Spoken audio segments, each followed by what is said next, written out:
News 18 Gujarati हूँ छुं आपनी साथे प्रीति। बुलेटिनની શરૂઆત મહત્વના સમાચારથી। વડોદરા ફરી એકવાર તાલુકા પોલીસ ઊંઘતી ઝડપાઈ છે। પોલીસ સ્ટેશનની બિલકુલ સામે જ મારામારી થતી હોવાનું સામે આવ્યું। એક શખ્સ બીજા શખ્સને મારી રહ્યો છે લાતો અને મુક્કા। એક મહિલા નહીં મારવા આજીજી કરતી નજરે પણ પડી રહી છે। સેંકડો લોકોની અવરજવર વચ્ચે જાહેરમાં મારામારી કરવામાં આવી રહી છે। પોલીસ સ્ટેશનની સામે બબાલ છતાં તાલુકા પોલીસ જાણે અજાણ હોય તેવું લાગી રહ્યું છે। માર ખાનાર શખ્સ નશાની હાલતમાં હોવાનું અનુમાન લગાવાઈ રહ્યું છે। ત્યારે તાલુકા પોલીસ સ્ટેશનની બિલકુલ બહાર જ આ દેશી દારૂની હાટડીઓ ચાલતી હોવાનું પણ સામે આવ્યું છે। લોકોની અવરજવર વચ્ચે જાહેરમાં મારામારી થઈ રહી છે। એક મહિલા ન મારવા માટે આજીજી કરતી હોય તેવું પણ વિડીયોમાં દેખાઈ આવ્યું છે।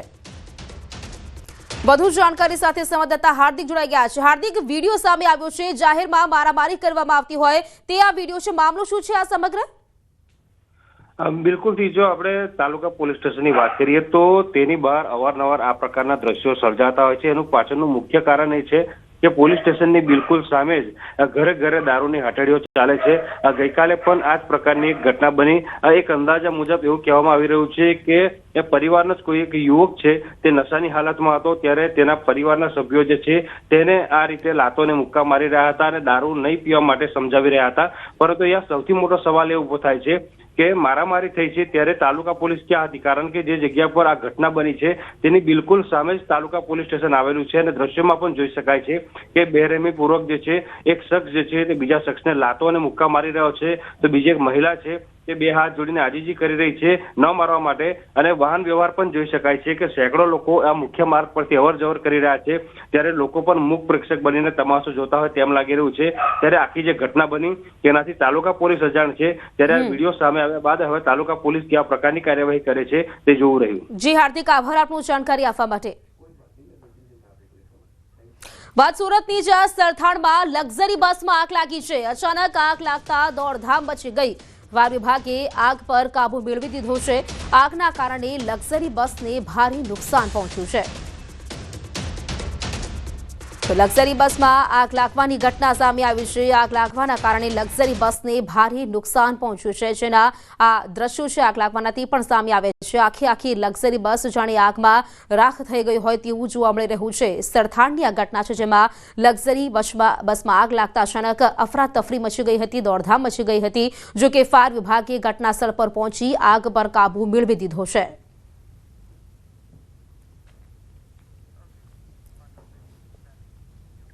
તો પાટણના સાંતલપુર નેશનલ હાઈવે પર હિટ એન્ડ રનની ઘટના બની। અકસ્માતમાં બાઇક સવાર બે યુવકોના ઘટના સ્થળ પર જ મોત થઈ ગયા। અજાણ્યો વાહન ચાલક બાઇકને ટક્કર મારી ફરાર થઈ ગયો। બંને યુવક સાંતલપુરના દાત્રાણા ગામના રહેવાસી હોવાનું સામે આવ્યું છે। મૃતદેહને પીએમ અર્થે સાંતલપુર હોસ્પિટલ ખસેડવામાં આવ્યા છે। તો સ્થાનિક પોલીસે ઘટના સ્થળ પર પહોંચી આગળની તપાસ છે તે હાથ ધરી છે। તો અકસ્માતની આ ઘટના જેમાં બે યુવાનના મોત થયા હોવાનું સામે આવ્યું છે। આ મૃતકો દાત્રાણા ગામના હોવાનું સામે આવ્યું છે। સાંતલપુર નેશનલ હાઈવે પરની આ ઘટના છે જ્યાં હિટ એન્ડ રનની ઘટનામાં બે લોકોના મોત થઈ ગયા હોવાનું સામે આવ્યું છે। બાઇક પર સવાર જે બે લોકો હતા તેમના મોત થઈ ગયા છે। વાત કરીએ દિલ્હીની જ્યાં 10 નવેમ્બરે અચાનક ભયાનક બ્લાસ્ટના વધુ એક સીસીટીવી સામે આવ્યા છે। લાલ કિલ્લાની બહાર થયેલા વિસ્ફોટના ક્લોઝ સીસીટીવી ફૂટેજ સામે આવ્યા છે। આ સીસીટીવીમાં જોઈ શકાય છે કે અનેક વાહનોના ચીથડા ઉડી ગયા છે। બ્લાસ્ટ બાદ આસપાસના વાહનો પણ તેની ચપેટમાં આવી ગયા તેવું જોવા મળી રહ્યું છે। વધુ એક સીસીટીવી ફૂટેજ સામે આવ્યા છે। આપ સીસીટીવીમાં જોઈ શકો છો કે વાહનોની અહીં કતારો જોવા મળી રહી છે। ટ્રાફિક જામ જેવા દ્રશ્યો છે અને તેની વચ્ચે કારમાં બ્લાસ્ટ થાય છે અને આસપાસની જે ગાડીઓ છે ત્યાં ક્યાંક ચીથડા ઉડી ગયા હોય તે પ્રકારનું આ દ્રશ્યો જોઈ શકાય છે। આ ક્લોઝ સીસીટીવી ફૂટેજમાં આપ જોઈ શકો છો આસપાસ અનેક વાહનો જોવા મળી રહ્યા છે। કાર ત્યાંથી આવે છે અને અચાનક કારમાં જે બ્લાસ્ટ થાય છે અને તેના કારણે આસપાસના વાહનો છે તેને પણ નુકસાન થયું છે, ચીથડા ઉડી ગયા હોય તે પ્રકારના આ દ્રશ્યો આપ જોઈ શકો છો।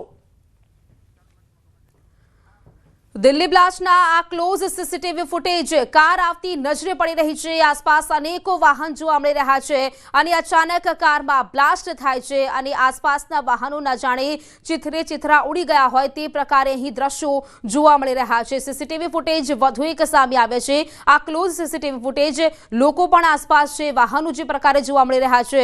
અચાનક આ i20 કાર આવે છે અને અચાનક તેમાં બ્લાસ્ટ થાય છે અને બ્લાસ્ટ થતાં જ આસપાસ ક્યાં જે વાહનો તેઓ પણ ચિત્ર ઉડી ગયા હોય તે જોવા મળી રહ્યું છે। દિલ્હી હુમલાની ઇનસાઇડ સ્ટોરીની વાત કરીએ તો ફિદાયીન હુમલાનું કનેક્શન જૈશ સાથે જોડાયું છે। ફિદાયીન હુમલાને અંજામ આપનાર ડોક્ટર ઉમરનું પણ મોત થઈ ગયું છે। i20 કાર ડોક્ટર ઉમર જ ચલાવી રહ્યો હતો। 10 નવેમ્બરે સવારે ફરીદાબાદથી નીકળ્યો હતો આ ડોક્ટર। 18 ઓક્ટોબરે ષડયંત્રની કડીઓ મળવાની શરૂઆત થઈ। પોસ્ટરમાં જમ્મુ કાશ્મીર પોલીસને ધમકી આપવામાં આવી અને 19 ઓક્ટોબરે અજાણ્યા લોકો સામે બાદમાં ફરિયાદ દાખલ થઈ હતી। તો સીસીટીવીથી 3 લોકોની ઓળખ થઈ। કેટલાક યુવકોની પૂછપરછ કરવામાં આવી। મૌલવીના ઇશારે પોસ્ટર લગાવ્યાનો ખુલાસો થયો, જેમાં મૌલવીએ યુવકોને પૈસા આપીને પોસ્ટર લગાવ્યા હતા। મૌલવી ઇરફાન શોપિયાનો રહેવાસી પાકિસ્તાનમાં બેઠેલા આતંકીઓના સંપર્કમાં હતો। આ મૌલવી આતંકીઓને હથિયાર અને ટ્રેનિંગ આપતો હતો। આ મૌલવી થકી ડોક્ટર આદિલ સુધી પહોંચી પોલીસ, ડોક્ટર આદિલ થકી ડોક્ટર મુઝમ્મિલ સુધી પહોંચી અને ડોક્ટર મુઝમ્મિલની તપાસમાં ફરીદાબાદ સુધી પહોંચી પોલીસ। ફરીદાબાદથી 2900 કિલો વિસ્ફોટક મળી આવ્યું। મુઝમ્મિલ બાદ તેની ગર્લફ્રેન્ડ સુધી પોલીસ પહોંચી અને મુઝમ્મિલ થકી હાજી ઇશ્તિયાક સુધી પોલીસ પહોંચી। યુપી એટીએસની મદદથી ડોક્ટર આદિલની ધરપકડ 3 ડોક્ટરોને એક સાથે બેસાડીને પૂછપરછ કરવામાં આવી અને ડોક્ટર ઉમરને ખબર પડી ગઈ કે હવે કોઈ રસ્તો નથી, તમામ સાથીઓ પકડાઈ ચૂક્યા છે।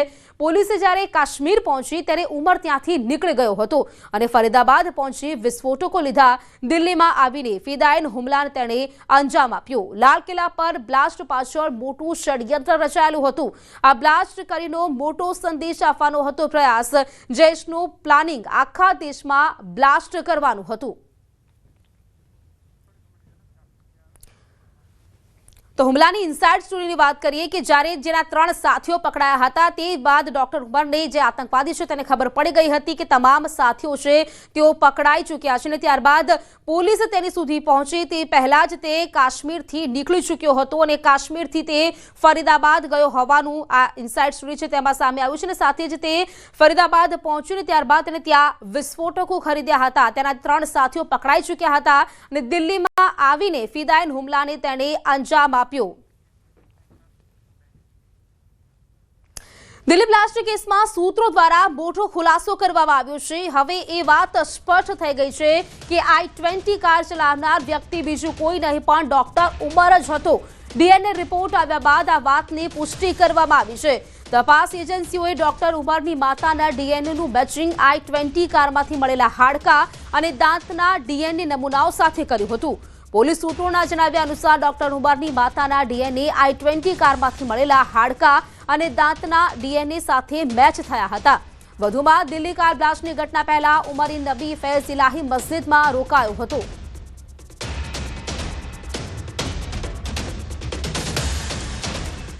એનઆઈએ ગુજરાત સહિત 5 રાજ્યોમાં દરોડા પાડ્યા। ગુજરાત અલ-કાયદા આતંકવાદી કાવતરું કેસમાં 5 રાજ્યોમાં દરોડા પાડવામાં આવ્યા છે। ગેરકાયદેસર બાંગ્લાદેશી ઘૂસણખોરો સાથે જોડાયેલા નેટવર્ક સામે 5 રાજ્યોમાં 10 સ્થળો પર કાર્યવાહી હાથ ધરવામાં આવી છે। પશ્ચિમ બંગાળ, ત્રિપુરા, મેઘાલય, હરિયાણા અને ગુજરાતમાં વિવિધ શંકાસ્પદો અને તેમના સહયોગીઓના પરિસરની તપાસ કરવામાં આવી રહી છે। આ તપાસ દરમિયાન ઘણા ડિજિટલ ઉપકરણો અને ગુનાહિત દસ્તાવેજો પણ મળી આવ્યા છે, જેને ફોરેન્સિક તપાસ માટે મોકલવામાં આવ્યા છે। આ તપાસ દરમિયાન સામે આવ્યું છે કે 4 બાંગ્લાદેશી નાગરિકો નકલી ભારતીય ઓળખપત્રોનો ઉપયોગ કરી ગેરકાયદે ભારતમાં પ્રવેશ્યા હતા। તે બધા પ્રતિબંધિત આતંકવાદી સંગઠન અલ-કાયદા સાથે સંકળાયેલા હોવાનું જાણવા મળ્યું છે અને તપાસમાં એ પણ બહાર આવ્યું છે કે આરોપીઓ ભારતમાં ભંડોળ એકત્ર કરવામાં આવે અને તેને બાંગ્લાદેશમાં સક્રિય અલ-કાયદા સભ્યોને ટ્રાન્સફર કરવામાં સામેલ હતા। તેઓ દેશના યુવાનોને ઉશ્કેરવાનો પણ પ્રયાસ કરી રહ્યા હતા। આ કેસ એનઆઈએ દ્વારા જૂન 2023માં યુએપીએ, આઈપીસી અને વિદેશી કાયદાની કલમો હેઠળ નોંધવામાં આવ્યો હતો। એનઆઈએ 10 નવેમ્બર 2023ના રોજ અમદાવાદની સ્પેશિયલ એનઆઈએ કોર્ટમાં આ કેસમાં 5 આરોપીઓ સામે ચાર્જશીટ પણ દાખલ કરી હતી। દિલ્હીમાં બ્લાસ્ટ બાદ સરહદી જિલ્લા કચ્છમાં પણ સઘન ચેકિંગ હાથ ધરવામાં આવ્યું છે. પશ્ચિમ કચ્છ એસઓજી દ્વારા ભુજ શહેરની હોટેલ અને લોન્જમાં તપાસ હાથ ધરવામાં આવી છે. આ તપાસમાં સામે આવ્યું છે કે એક હોટેલમાં કાશ્મીરના કુપવાડાનો પરિવાર રોકાયેલો છે. તેમની પૂછપરછમાં સામે આવ્યું છે કે કાશ્મીરમાં બરફ વર્ષા શરૂ થતા રોજગાર માટે તેઓ વિવિધ રાજ્યોમાં જતા હોય છે. એસઓજીએ કુપવાડા પોલીસનો સંપર્ક કરી પરિવાર વિશે માહિતી મંગાવી છે. જો કે અત્યાર સુધીની તપાસમાં પરિવાર પાસેથી કોઈ વાંધાજનક વસ્તુ કે માહિતી નથી મળી. એસઓજીએ ભુજની જનતા ઘર હોટેલ સંચાલકો સામે કાર્યવાહી કરી છે અને તપાસમાં સામે આવ્યું છે કે અહીં રોકાયેલા લોકોનું સરનામું, મોબાઈલ નંબરની નોંધણી નહોતી કરવામાં આવી.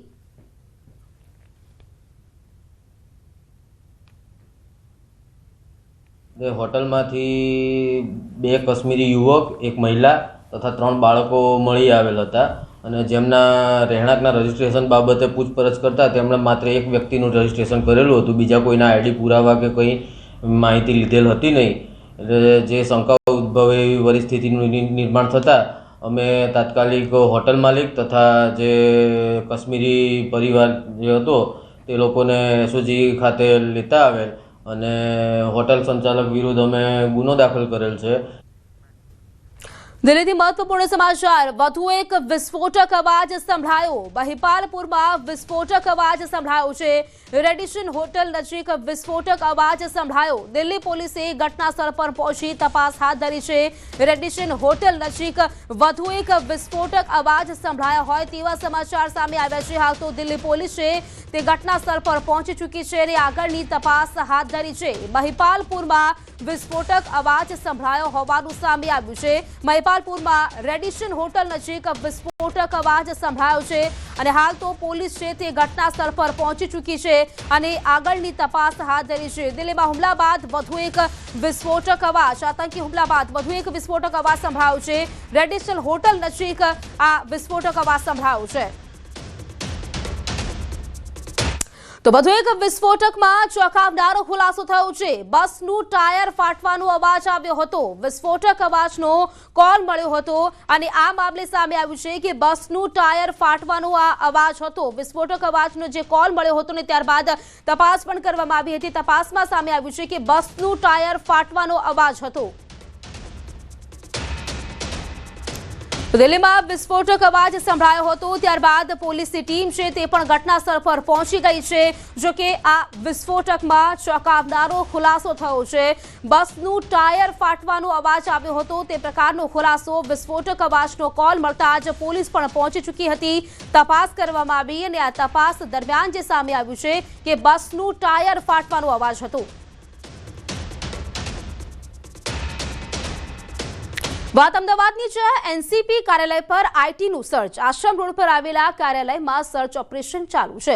અજીત પવાર જૂથી એનસીપી કાર્યાલય પર તપાસ કરવામાં આવી. અલગ અલગ પાર્ટીના કાર્યાલય પર કાર્યવાહી ચાલી રહી છે. તો હાલ આઈટીની એનસીપી પર કાર્યાલય તપાસ ચાલુ છે.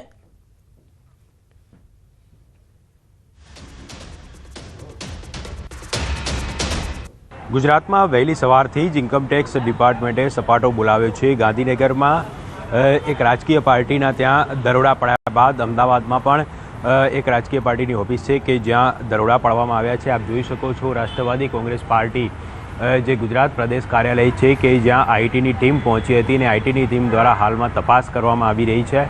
જોઈ શકો છો આપ જે આશ્રમ રોડ સ્થિત આ કાર્યાલય છે કે જ્યાં આઈટીના જે અધિકારી અને કર્મચારી પહોંચ્યા હતા અને તેમના દ્વારા હાલ બંધ બારણે અહીં તપાસ ચાલી રહી છે.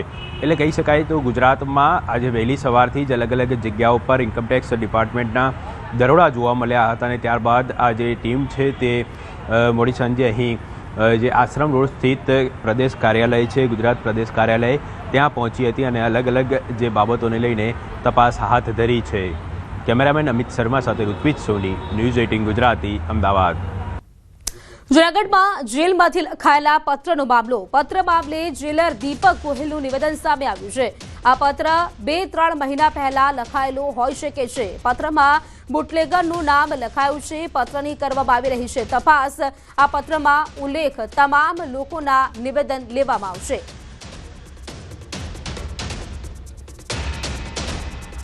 લેટર વાયરલ થતી જેલમાંથી લખેલો છે એવું કહેવામાં આવે છે, પરંતુ આ લેટર 2-3 મહિના પહેલાનો હોઈ શકે છે. અને આ લેટર બાબતે કોને લખ્યો, કેવી રીતના લખ્યો, કેવી રીતના ગયો એની તપાસ હજી અમે ચાલુ છે અને આ અંગેની અમે સંપૂર્ણ કાર્યવાહી કરી અને અમારી વડી કચેરી ખાતે આનો જે આખો અહેવાલ છે તે મોકલવામાં આવશે. વર્તમાન સ્થિતિ પર ડીજીપીની બેઠક, આતંકવાદ વિરોધ પ્રવૃત્તિઓ મુદ્દે બેઠક, એડવાન્સ લેવલની તકેદારી રાખવા માટે સૂચના આપવામાં આવી છે. પોલીસ કમિશનરો સાથે આ બેઠક યોજાઈ. જિલ્લા પોલીસ વડાઓ પણ બેઠકમાં હાજર રહ્યા. વિડીયો કોન્ફરન્સથી બેઠકનું આયોજન કરવામાં આવ્યું. તો એડવાન્સ લેવલની તકેદારી રાખવા માટે આ બેઠકમાં સૂચના આપવામાં આવી છે. હાલમાં જે સ્થિતિ ચાલી રહી છે, વર્તમાન સ્થિતિને જોતા ડીજીપી દ્વારા બેઠકનું આયોજન કરવામાં આવ્યું, જેમાં જે અનેક અધિકારીઓ છે તેઓ હાજર રહ્યા હતા. વર્ચ્યુઅલી આ બેઠક યોજાઈ હતી. સાયબર ક્રાઇમ ટીમે મ્યુલ બેંક એકાઉન્ટો મારફતે ફ્રોડ કરતા 2 આરોપીને ઝડપી લીધા છે. પાટણના શૈલેષ ચૌધરી અને દિલીપ ચૌધરીની ધરપકડ કરવામાં આવી છે, જ્યારે સાગર નામનો વધુ એક આરોપી હાલમાં દુબઈમાં હોવાનું સામે આવ્યું અને તેની ધરપકડ માટેની પ્રક્રિયા શરૂ કરવામાં આવી છે. તપાસ દરમિયાન કુલ 47 મ્યુલ એકાઉન્ટ પકડાયા છે, જેમાંથી 24 બેંક એકાઉન્ટની વિગતો મળી છે. આરોપીઓએ ઇન્વેસ્ટમેન્ટ, ટેલિગ્રામ, ટાસ્ક ફ્રેઝ અને ઓનલાઈન જોબના બહાને લોકો સાથે 247 કરોડનું ફ્રોડ કર્યું હોવાનું બહાર આવ્યું છે.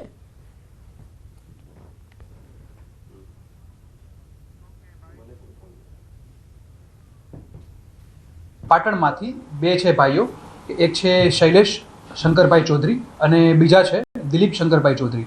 એ બંને પાસેથી એ ઇન્ફોર્મેશન મળેલી હતી કે તેમની પાસે મ્યુલ અકાઉન્ટ્સનું કે ઓપરેટ કરે છે. તો તેના આધારે હ્યુમનિટી અને ટેકનિકલ સોર્સિસના આધારે તે લોકોની અમે જે પ્રમાણે તે લોકોની પાસે રેડ કરીને તેને પકડવામાં આવ્યા અને પછી એ આધારે તેઓની આગળ તપાસ કરવામાં આવી. તો અમારી પાસે ઇન્ફોર્મેશન એ મળેલી છે કે ટોટલ આ બંને ભાઈઓ પાસેથી કુલ 247 કરોડ રૂપિયાનું સાયબર ફ્રોડ આચરવામાં આવેલું છે. તેમજ તેઓ દ્વારા સમગ્ર ભારત દેશમાં 542 જેટલી સાયબર ક્રાઇમની ફરિયાદો પણ નોંધાયેલી છે. આ ફરિયાદમાં ગુજરાતમાં પણ 70 જેટલી સાયબર ક્રાઇમની ફરિયાદ નોંધાયેલી છે. તો સુરતની સુરભી ડેરીમાં શંકાસ્પદ પનીર મળવાનો મામલો. આરોગ્ય વિભાગે ડેરીની અન્ય 2 શાખા પર દરોડા પાડ્યા છે. ઉણા ગામમાં આવેલી સુરભી ડેરીમાં તપાસ કરવામાં આવી છે. પનીરનો 17 કિલો જથ્થો જપ્ત કરવામાં આવ્યો છે અને ઘીનો 4 કિલો જથ્થો સીઝ કરવામાં આવ્યો છે. પનીર અને ઘીના સેમ્પલ તપાસ માટે મોકલવામાં આવ્યા છે. અગાઉ પણ 2 સ્થળ પરથી 954 કિલોનો જથ્થો ઝડપાયો હતો.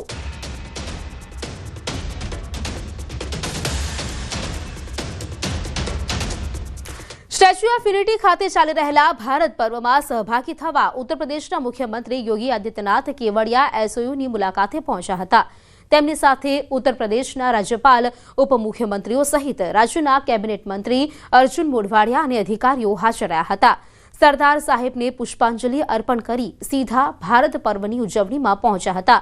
ત્યાં તેમણે વિરોધીઓ અને આતંકવાદીઓને લલકાર્યા અને દિલ્હીની ઘટનાને લઈને બોલ્યા કે ભારતની અને ભારતના લોકોની સુરક્ષાને ખંડિત કરવાની કોઈએ પણ કોશિશ કરી છે, તેમણે મોટી કિંમત ચૂકવવી પડશે. नया भारत भारत की सुरक्षा, भारत की संप्रभुता और भारत की अखंडता के साथ कोई समझौता नहीं करता है. जो भारत की सुरक्षा में सेंध लगाएगा उसकी कीमत चुकाएगा.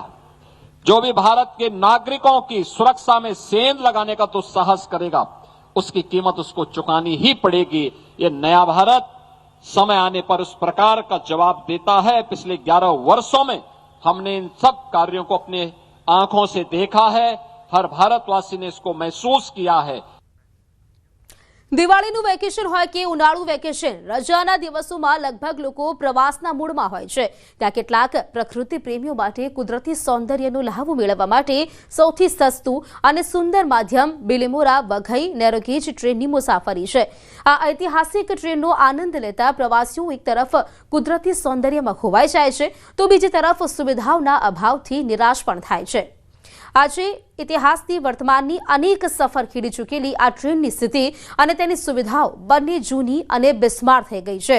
ગણદેવી, રાણકુવા, ઉનાઈ, ડુંગરણા જેવા સ્ટેશનોની હાલત તો એવી છે કે જાણે કોઈ ભવ્ય ઇમારતના ખંડેરો હોય.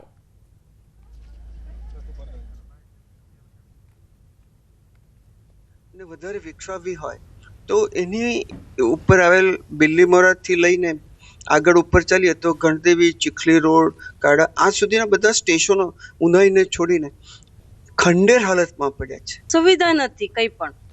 બહેનો માટે તો ખાસ કરીને વોશરૂમ જોઈએ છે, પાણીની વ્યવસ્થા જોઈએ છે, નાસ્તા પાણીની વ્યવસ્થા, સ્ટેશનો ભંગાર છે, ભૂટિયા છે, રાત્રે તો એકદમ મનકર લાગે છે, કંઈ પણ વ્યવસ્થા નથી. બિલ્લીમોરાથી લઈને વઘઈ સુધીના તમામ સ્ટેશનો ભંગાર હાલતે છે, ત્યારે આ એક હેરિટેજ ટ્રેનને વિકસાવવી જોઈએ અને દરેક જગ્યાએ સુવિધા ઊભી કરવી જોઈએ અને દરેક જગ્યાએ હાલમાં કોઈ પણ જગ્યાએ સુવિધા નથી.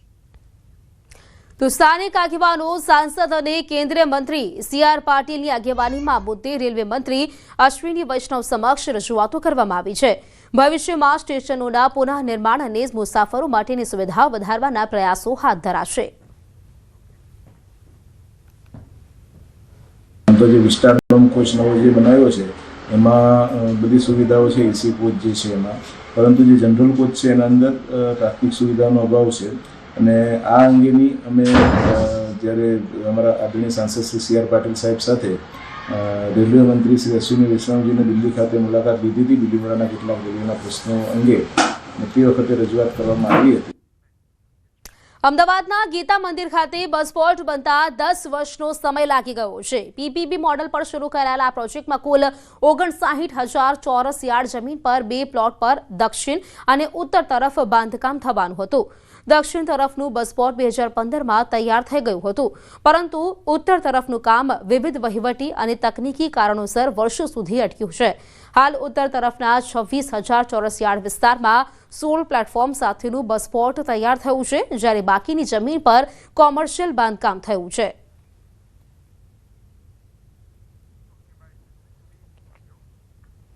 આટલા લગભગ 5-7 વર્ષ વીતી જવા છતાં પણ સામે જે નવું બસ સ્ટેન્ડ જે બની રહ્યું છે એ આજે બન્યું નથી. પરિસ્થિતિ એટલી ગંભીર બનતી હોય છે કે ઘણીવાર અકસ્માત એના કારણે પણ થવાના ભય રહેતો હોય છે. આ બધા પ્રશ્નો હોવા છતાં બી આજ દિન સુધી સામેનું બસ સ્ટેન્ડ નિયમ અનુસારનું અને જે બનવું જોઈએ આજે બન્યું નથી. તો બંને તરફ એક સાથે બસપોર્ટ ન બનતા સમસ્યા વધી છે. મુસાફરો માટે પૂરતી સુવિધાઓના અભાવના કારણે હાલના બસપોર્ટમાં અનેક મુશ્કેલીઓ છે, જેમ કે બસ પાર્કિંગની તંગી, રિવર્સ લેવામાં અડચણ થાય છે. 10 વર્ષ બાદ પણ ઉત્તર તરફનું બસપોર્ટ ક્યારે શરૂ થશે તે અંગે કોઈ સ્પષ્ટતા નથી, કારણ કે બિલ્ડિંગનું બીયુ હજુ ચાલુ છે.